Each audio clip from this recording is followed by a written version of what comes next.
جو بھی روایتی پولیسنگ کا نظام تھا جو ٹریڈیشنل، اس کو ابھی ریسنٹلی کنورٹ کیا گیا ہے. تو اس کو اگر آپ کراس کریں تو افغانستان کی بارڈر ہے، تو لہٰذا یہ بہت زیادہ ایکسپوز ہے ہر قسم کے خطرات کو. کہ یہ ایسا شہر ہے کہ جس نے دہشت گردی کے خلاف جنگ میں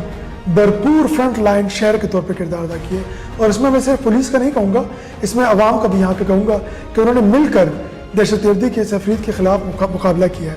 خیبر پختونخوا میں بہت زیادہ صدرن علاقوں میں اور بارڈر کے ایریاز میں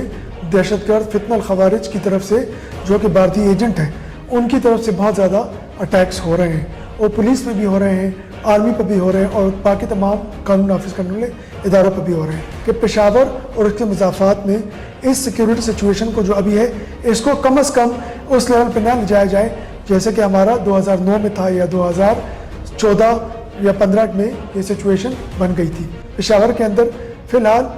اطمینان بخش تو نہیں ہے، لیکن ہم کوشش کر رہے ہیں کہ اس کو خراب یا بگڑنے سے بچایا جائے. اور اب میں دیکھ رہا ہوں کہ بہت سی ایسی چیزیں ہیں کہ جو کہ اسکیٹرڈ کرائم سے آرگنائز کرائم میں بدل گیا ہے. تو اگر آپ دیکھا جائے تو آرگنائز کرائم ہے جس میں سنیچنگ ہے، قبضہ گروپس ہیں، اور آپ نے دیکھا ہے کہ ٹک ٹاک ویڈیوز کے ذریعے بھی بہت زیادہ کرائم کو پروجیکٹ کیا جاتا ہے. بڑی اگریسو پولیسنگ کی ضرورت ہوتی ہے جہاں پر کرائم جو ہے وہ سر اٹھا لے. اب سنیچرز جو ہیں، چاہے وہ وہیکل سنیچرز ہیں، موبائل سنیچرز ہیں،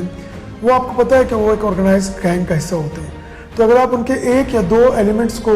ایلیمینیٹ بھی کر دیں یا ان کو پروسیکیوٹ کر لیں تو اس کے بعد بھی ان کے گروپ کے باقی جو ساتھی ہیں وہ ارد گرد کے شہروں میں ہوتے ہیں، اور شہر کے اندر بھی ان کے کچھ ساتھی یا گروپس ہوتے ہیں. میری فوکس یہ ہوگی بطور سی سی پی او کہ ہم پورے کے پورے گروپ کو آئیڈینٹیفائی کریں اور پورے کے پورے گروپ کو ایلیمینیٹ کریں یا پروسیکیوٹ کریں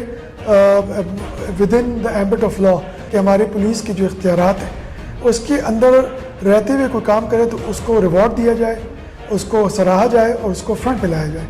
لیکن جو پولیس کے اختیارات کا ناجائز فائدہ اٹھائے جو پولیس آفیسرز، تو ان کے خلاف کارروائی کرے. میرے خیال میں کہ بنیادی طور پہ سپروائزری آفیسرز کا یہ مین رول ہے کہ میں ایز اے سینئر کمانڈر آپ لوگوں کو بھی اکاؤنٹیبل ہوں، لیکن اگر میں اکاؤنٹیبل ہوں تو پھر میں چاہوں گا کہ آپ کی اکاؤنٹیبلٹی بھی اسی طرح ہی ہو جیسے کہ جس طرح میں نے اپنے آپ کو اکاؤنٹیبل رکھا ہوا ہے، کہ وہ اپنا کام ایمانداری سے کریں گے اور وہ کرمنلز کے ساتھ ملنے کے بجائے ان کو کاؤنٹر کریں گے اور پبلک کے ساتھ ملیں گے. کہ جرگے کے نام پر لوگ بیٹھے ہوتے ہیں، یہ آتے ہیں اور یہ